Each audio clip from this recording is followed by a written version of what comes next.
nekk lu am solo innovation bu ñu bëgg andi aussi. alors di fàttali ni moom Bal Moussa Fofana mooy suñu gan ci Selbe Yoon ministre de l'urbanisme des collectivités territoriales de l'aménagement des territoires alors yaa ngi koy wax ci sa njëlbeenu kàddu que da nga gunge woon le président de la République ci tournée économique bu mu doon amal ci nord bi bu ñu doon mën a tirer bilan ban bilan ngay tirer ci visite terrain bi nga xamante ne amal nga ko ak njiitum réew mi. mën naa tirer ay bilan sur plusieurs points. Premièrement sur le plan politique publique ñun ñoo woote gouvernement bu jege askanam kon tey dafay jaadu président de la République sans folklore ni tambour ni trompette mu dugg ci benn pôle dem sur le terrain rencontrer ay chefs d'entreprise rencontrer des élus rencontrer des acteurs économiques s'affronter ak citoyens yi ba noppi mesurer avec les acteurs lan le ministre mi di def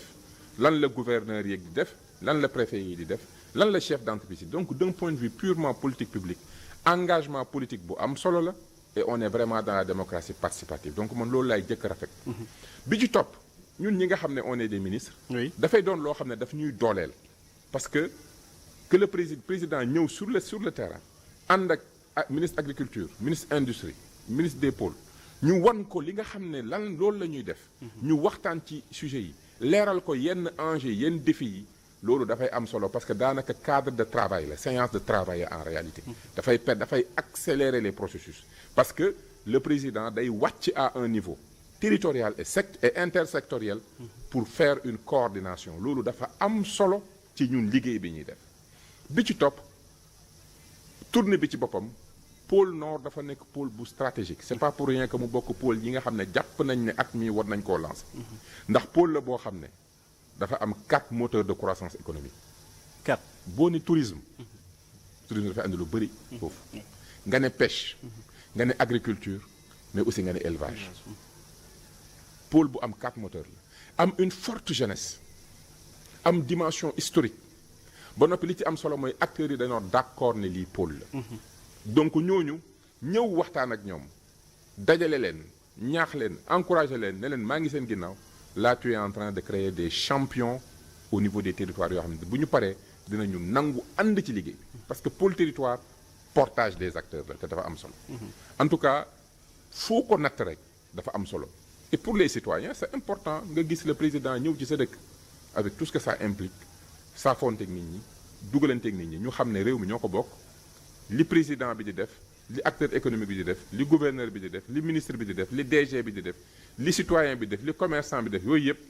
c'est la citoyenneté c'est l'activité économique c'est le développement de ce pays donc c'est un grand moment pour la nation et j'espère que dinañu am yeneen descendre sur le terrain sans folklore comme il l'a fait et c'est ça que j'ai le plus apprécié mais c'est en conformité avec nos valeurs politiques ñëw nit ñi nag génn nañ saafonte ñoog moom mais séance de travail ku jégi nee na ñu jarul woon mu doon dem foofule ca nord ba Saint-Louis ak yeneen gox yi parce que tout simplement inauguré wu fa tegu fa aussi première pierre xam nga yooyu mooy les problèmes dans ce pays on pense que ne da nga war a dem pour inaugurer teg première pierre man dama ne ñun dañ fa dem pour séance de travail dañoo dem pour wax ak acteurs yi dañoo dem pour te visiter nañ plusieurs usines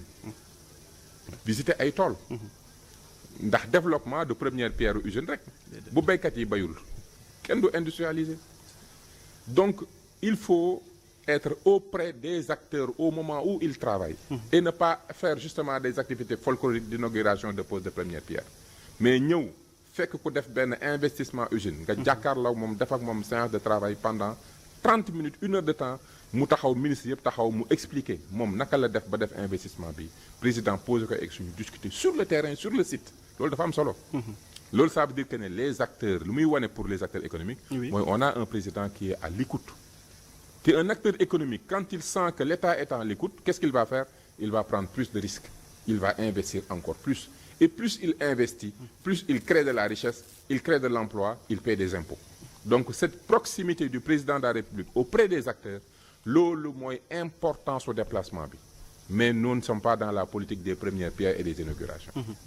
Alors ndax boobule sax wala sax nord bi yëpp am nañu ay jafe-jafe ci accès aux services de base désenclavement aussi jafe-jafe la tey jii yan priorité ngeen identifier pour aménager territoire boobule wala pôle territoire boobule. priorité yi bokk na ci li nga xam ne moom vraiment on le constate mooy zone de production boobu moom désenclavement moom c'est une urgence. parce que bu ñu ko désenclavé wul comme li ma la wax sànq. lépp luñ produire rek mën nañ ko perdre de l'autre côté et ce n'est pas l'idée effectivement. bi ci topp souvent sax day yàq seen loxo. bi ci topp nos systèmes de production il faut que ñu changer ko. c'est-à-dire que ni ñuy produire dañ ko war a moderniser. loolu nekk na deuxième point bu am solo. bi ci topp pousser les investisseurs à venir faire des investissements industriels. ndax nit lu mu produire plus le volume augmente. plus mu soxla une capacité industrielle pour absorber sa production. bi ci des c'est les infrastructures c'est le cadre de vie. te loolu avec l'arrivée du pôle territoire dinañ def benn estimation de l'ensemble des besoins sociaux et il y aura un plan pour permettre équité am. xam nga quand tu analyses ce qu'on appelle l'indice composite de dynamique territoriale. pôle nord dafa ne ci digg bi. donc tey moom boo ko poussé tuuti rek mu am dynamisme bu nga xam ne day yéeg. ci pôles yi nga xam ne ils sont à plus de 50% au niveau de l'indice. constaté ngeen alignement entre projet structurant yi ngeen envisagé ak réalité yi ak attente aussi yi nga xamante ni population locale yi am nañ ko foofu. absolument et puis alignement boobu ça amoon na depuis l'opposition c'est depuis l'opposition que ñun la ñu commencé wax les territoires du développement. loolu bi ñu koy wax yàgg na. bi ñuy wax ne il faut territorialiser les politiques publiques. La question de l'aménagement du territoire, la question de l'industrialisation, la question de l'agriculture, la question du tourisme. Question yooyu, c'est vrai, c'est des enjeux au niveau national, mais c'est des réalités au niveau des pôles territoires. ndax ni ngay régler tourisme Saint-Louis du noonu ngay régler infrastructure yi war a accompagner tourisme Saint-Louis bokkul ak investissement yi war a accompagner tourisme Kédougou bokkul ak yi war a accompagner tourisme Sine Saloum bokkul ak tourisme pôle Diourbel Louga avec la dimension religieuse. Ouais. Donc quand on ne territorialise pas les politiques publiques on passe à côté des actes précis yi nga xam ne moo mën a apporter une différence. alors di fàttali ni moom Balla Moussa Fofana mooy suñu gan ci Sélé Bayone ministre de l'urbanisme des collectivités territoriales et de l'aménagement des territoires ci urbanisme boobu sax nañuy taxaw tuuti monsieur le ministre tey hivernage bi mi ngi dugg souvent hivernage bu ñëwee rek ay jafe-jafe commencé inondation ak yu ni mel te li koy gën di waral mooy souvent ñu dëkk fi nga xamante ni yoonu ndox la ak yooyu jafe-jafe bu Sénégal am mooy amul plan directeur d'urbanisme wala bu mu ko amee aussi yàgg na ñi ngi doon wax waxu réforme ak yooyu fan la toll ak aussi plan directeur d'urbanisme bi nga xamante ni ñu ngi ko doon wax ici à Dakar fan la mbir yi toll. boobu plan directeur bu Dakar ñu nga war a def sa validation parce que ba ñëwee dañu fekk il y avait beaucoup de retard. mais li ma la wax sànq comme la cartographie. bi ñu bëgg a andi kooku mooy la vraie solution. ba noppi parce que bu ñu ñëwee dans un pôle territoire on va li ñuy njëkk a génne mooy les zones à risque. zone à risque yi mooy zone yi nga xamante ne nii boo xoolee seen coordonnées li ñu naan coordonnées Z dafa c'est des zones qui sont basses. zones yooyu dañ ko war a identifier cartographier wu ni fii nit waratu fi dëkk. ba noppi nag ñun lancé dans le cadre du programme d'accès au logement et de renouveau urbain nous allons lancer de nouveaux quartiers. dans une localité comme par exemple Thiès. quand on va lancer la nouvelle ville. zone yi nga xam ne c'est des nouveaux quartiers fépp fu ñu gis ne quartier bi fii zone inondable la dañu utiliser la nouvelle ville pour faire le relogement là-bas. donc am na action de correction de renouveau urbain boo xam ne il faut qu'on crée des nouveaux quartiers pour faire de la restructuration urbaine. donc pour régler la question bi ñu fi fekk mooy situation d'inondation bi mooy premièrement foog ñu def restructuration urbaine. am na yoon yu ñu war a yàkkali am na chemin des eaux yu ñu war a defaraat am na bassin yoo xam ne c'est des zones humides il faut les libérer mais restructuration bi dafa war a ànd ak le renouveau urbain mooy nit bu fa boo ko naree jëlee fenn faaw nga am foo ko yóbbu fu bees. ba ca topp aménagement du territoire dañu andi ce qu'on appelle li ma doon wax sax la cartographie des risques des opportunités ak des projections. risques yi mooy lan fépp fu nga xam ne crue du fleuve dafay am dootu waruñ faa lotisser mais foog ñu identifier ko mu dugg dans l'extraction communale. fépp fu nga xam ne zone basse la zone d'espace vert la zone humide la dañ koy mën a identifier nga xam ne département bu nekk booy def sa plan départemental da ngay am déjà la cartographie des risques des zones agricoles des zones humides jumtukaay boobu tant que defaruñ ko teg ko ci loxo nit ñi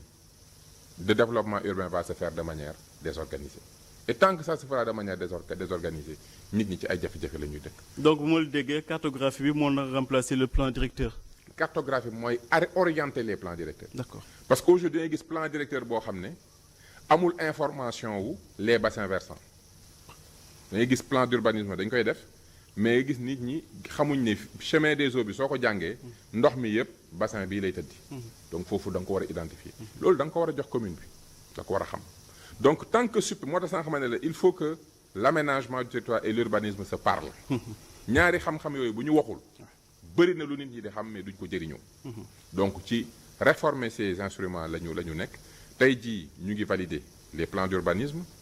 mais tant que instrument boobu taxawul dinañu def lu bëri mais impact bi mu war a am du am mais nag loolu comme ni ma ko waxee dañ koy lancer at mi donc lu gaaw lay doon. bi ci topp au niveau des inondations je pense que ne def nañ effort yu ma am solo. en termes de curage en termes de gestion préventive daaw yàlla suturaal nañu li nawet bi métti yëpp. ak ndox mi ni muy bëri ren moom seen nawet la amul du suñu nawet. ren moom suñu nawet la ñun ñëpp. yaakaar naa ne nawetu sénégalais yëpp la aussi. je le dis souvent même à Diourbel je mobilise tous les jeunes ne leen on va se préparer parce que mbir mi du mbiru gouvernement mbir mi mbiru ñëpp la parce que ordures yi nga xam ne mooy tax souvent canal yi di boucher yenn artères yooyu ñëpp ñun ñoo war a jugandoo régler ko parce que affaire bi mbiru citoyenneté la. mais justement daaw li gënoon tax ba problème bi jëlul yenn ampleur yi peut-être bokkoon na ci set setal yi ngeen doon organiser chaque samedi bu jiitu ci weer bi cette fois-ci gisaguñ ko est-ce que loolu du gën a indi ay jafe-jafe bu taw bi bëree. non xam nga def nañ ko une année. oui jàngat ci les points positifs gis les points d'amélioration. teg benn commission pour mu gën ko gëstu commission boobu liggéeyam pare na on va le lancer avant la saison des pluies. dañuy reprendre cette activité. diggante bi tam ñu ngi continuer les activités de curage man par exemple parce que comme on l'a dit mbir mi suñu nawet la. man j'ai dit au ministre de l'hydraulique que man maay sa lieutenant à Diourbel parce que fa laa yeewoo moi je vais tout faire pour mobiliser tous les acteurs autour des urgences et chacun de son côté mi ngi koy def et c'est dans cette solidarité gouvernementale dans cet esprit communautaire que la ñu mën a régler problème. mais est-ce que cette fois-ci di ngeen liggéey ak ANACIM parce que souvent dañuy ñàkkal fulla liggéeyu scientifique yooyu la nga xamante ni ay prévisions dañuy joxe ci taw bi war a wàcc ak yooyu la ak zone yi nga xamante ni ay zone à risque la est-ce que di ngeen ci liggéey bu baax a baax ak ñoom. absolument dernier conseil interministériel bi le secrétaire général du gouvernement ma koy nuyu monsieur Boubacar Camara mené.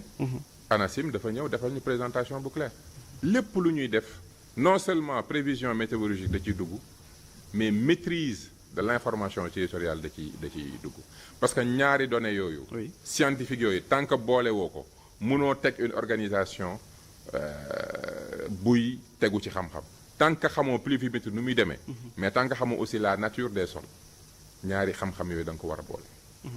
ñu ñëwaat taxaw tuuti ci la région de Dakar environ 0,3 du territoire Sénégal mais presque 25% de la population ñi ngi fi sànq ci say kàddu yaa ngi wax ñi nga xamante ne ñu dëkk ci zone yu ñu warut a dëkk Dakar ku dem ba dëkk fi ñuy naan wax yi naan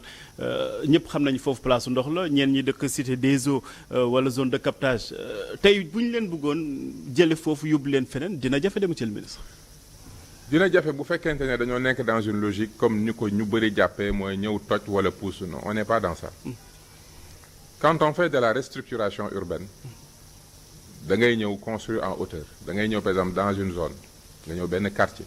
nga analyser quartier bi woo nit ñi waxtaan ak ñoom ñi dëkk jafe-jafe ñoo gën a bëgg ku leen ci génn nga ne leen travaux d'écoulement yi faw mu am. pour mu am kër bii faw ñu déplacer ko. waaye bu ñu la déplacé mën nañ laa reloger ci endroit bi tant ñu lay déplacé mën nañ laa reloger fii ñun bëgg nañ on va aller plus loin par exemple bu ñu ñëwee ci benn zone quand on va lancer le programme mën nañu démolir construire en hauteur waxtaan ak municipalité bi ñi fa dëkkoon occupé donc opération de rénovation et de restructuration urbaine la nekkul ñëw rek def ay démolition andil nit ñi ay problème ñun nekkuñ ci yooyu donc